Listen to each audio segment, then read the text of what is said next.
আসসালামু আলাইকুম। ঈদ মোবারক সবাইকে।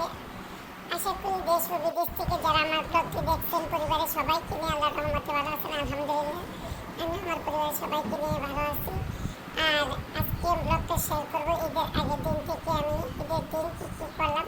তো ঈদের আগের দিন সকাল 6টা বাজে আমি এই যে আমার বাবার বাড়িতে যাওয়ার জন্য রেডি হয়ে আমি এই যে বাসে উঠে গেলাম। আর আমি যাবো কুমিল্লা আমার বাবা মার সাথে ঈদ করতে। আমার বাবা মা অনেক মানে শখ করতেছে আমার দুই ছেলে আমাদেরকে নিয়ে ঈদ করবে। আর এই যে কোরবানির গরু আমার আব্বা কিনে রাখছে। আর এখানে আমরা এসে এই যে সাকিব কোরবানির গরু পানি খাওয়াইতেছে। তো আমার বাবা মা অনেক বয়স হয়ে গেছে, একা বাড়িতে তাদের একা একা ঈদ করতে একদমই ভালো লাগতেছে না। আর বলতেছে যে তোমরা আসলে আমাদের অনেক ভালো লাগবে। আমার বোনদেরকেও বলছে। তো ওরা এক একজনে এক একটা ব্যস্ততার কারণে আসতে পারে নাই। তো আমি আমার দুই ছেলেকে নিয়ে আমার বাবা মার কাছে চলে আসলাম। যেহেতু কিছুদিন আগে আমার খালাম্মা মারা গেছে আর আমার আম্মা আমার আব্বা অনেক বয়স হয়ে গেছে, ভাবলাম যে বাবা মা এবার আছে এবার বাবা মা নিয়ে করি। আর যদি বয়স হয়ে গেছে বাবা মা না থেকে তখন কিন্তু চাইলেও পারবো না। যাই হোক সবাই দোয়া করবেন আমার বাবা মার জন্য, আল্লাহ যেন এক হাত দান করে। আর এই যে আমার দুই ছেলে আমার আব্বারে নিয়ে নামাজ পড়তে যাচ্ছে মসজিদে, ঈদগাহ সরি। তো আমার কাছে অনেক ভালো লাগতেছে, আমার আব্বারও অনেক ভালো লাগছে দুই নাতিরে পাইয়া। তো এই যে আমাদের ঈদগাহ চলে আসছে, আমার দুই ছেলে ভিডিওটা করে নিয়ে আসছে। তারা দুই ভাই আমাদের নিয়ে ঈদগাহ গিয়েছিল। তো আমি বারবার মসজিদ বলতেছি, আব্বা তো মসজিদে সবসময় নামাজ পড়তে যায়, তার জন্য আর ঈদগাহ তো বছরে দুইবার যায়। তো এই অবস্থা। তো এই দেখেন আমাদের ঈদগাহটা মাশাআল্লাহ। আর এই ঈদগাহ ভিডিও কিন্তু আপনাদেরকে দেখাইছিলাম একদম আমাদের বাড়ির সাথে ঈদগাহটা, আমাদের নতুন বাড়ির সাথে। তো এই যে খুবই সুন্দর পরিবেশ। আর গ্রামে কিন্তু অনেক ভালো লাগে, খোলামেলা একদম প্রাকৃতিক পরিবেশে। আর আমার ছেলেরা অনেক খুশি হয়েছে ঈদগাহ নামাজ পড়ে নানার সাথে। তা আমার ঠান্ডা লাগছে, কথা বলতে পারতেছি না। আর ব্যস্ততার কারণে আমি ভিডিও দিতে পারতেছি না, যেহেতু বাবা মার সাথে ঈদ করছি। তো আলহামদুলিল্লাহ অনেক ভালোভাবে ঈদটা কাটাইছি।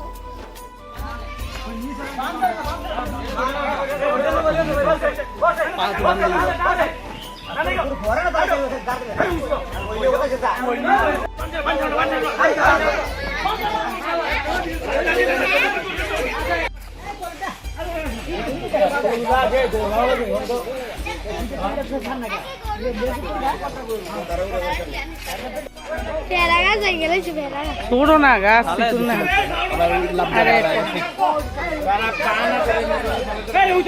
পাইয়া না দিলে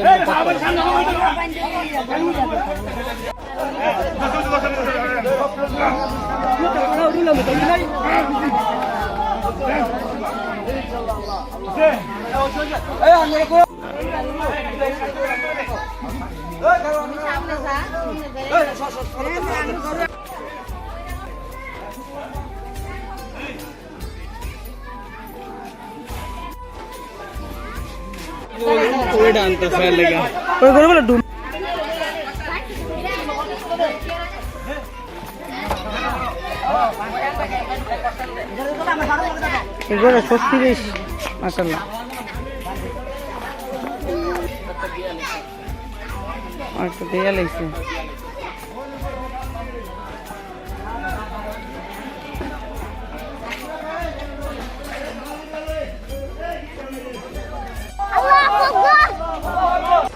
না খালা করে ঘুরাই ওখান দিতে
সমস্যা নেই।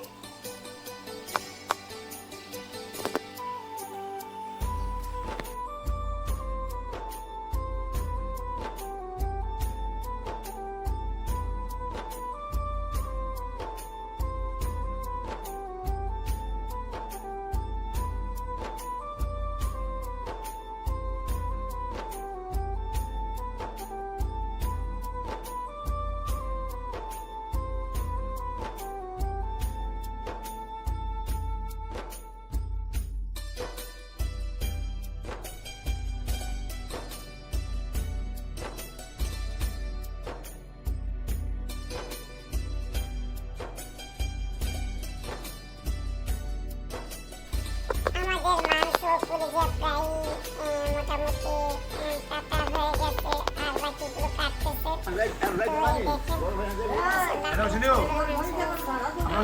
দেখেন, এখন সবাইকে ভাগ করে তারপরে দিয়ে দেবে। মাংস 3 ভাগ করে, এদিকে পুলিশে 3 ভাগ করে দিবে, তারপরে মাংস সব কিছু ভাগ করে 1 ভাগ পুলিশ দিয়ে দিবে, একটা আত্মীয়-স্বজনকে দিবে।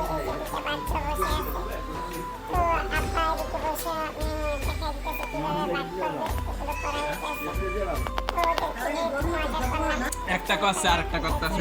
নাস্তা করে এসে খাওয়া দাওয়া করে আমি কলিজা রান্না করছি, তারপরে খাচ্ছিলাম। ওই জিরাই তো জুড়া মাংস খাওয়াই হয়ে যায় রান্না করে সবাই খাওয়া দাওয়া করে